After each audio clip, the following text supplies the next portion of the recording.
पीड़ा का नाश हो, सुख समृद्धि का वास हो। जय विनायक जी महाराज। एक गांव में एक ब्राह्मण और उसकी पत्नी रहते थे। ब्राह्मण ने घर में एक छोटा सा मंदिर बनवा रखा था, जिसमें विनायक जी महाराज की मूर्ति को स्थापित किया हुआ था। ब्राह्मण सवेरे उठते ही विनायक जी महाराज को नहलाते, उनको नए नए वस्त्र पहनाते, उनकी चालीसा पढ़ते, उनके घंटों तक पूजा आरतियाँ करते। लेकिन ये बात उनकी पत्नी को पसंद नहीं थी। वह सोचती, ये तो सारा दिन ही मंदिर में व्यतीत करते हैं, घर में तो कोई समय देते ही नहीं है। इस पर एक बार उनकी पत्नी चली, शाम के समय विनायक जी महाराज की मूर्ति को उठाया और अलमारी में उठाकर चुपचाप कपड़े से ढक दिया। सवेरे ब्राह्मण उठा, विनायक जी महाराज को स्नान कराने के लिए मंदिर में देखा तो मंदिर में मूर्ति नहीं थी।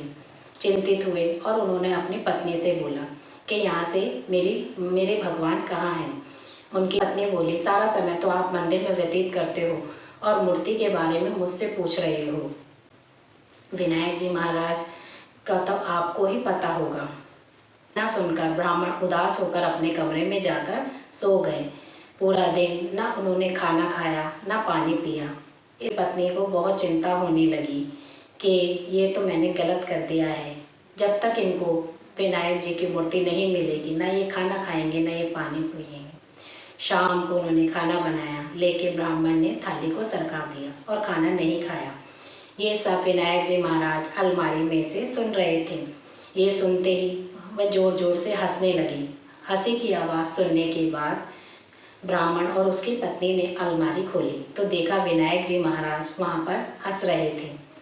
इस बात पर ब्राह्मण की पत्नी को अपनी गलती का पछतावा हुआ और विनायक जी के चरणों में जाकर गिर गई और कहा कि जैसे मेरा पर्दाफाश किया है, हे भगवान, कभी किसी का मत करना।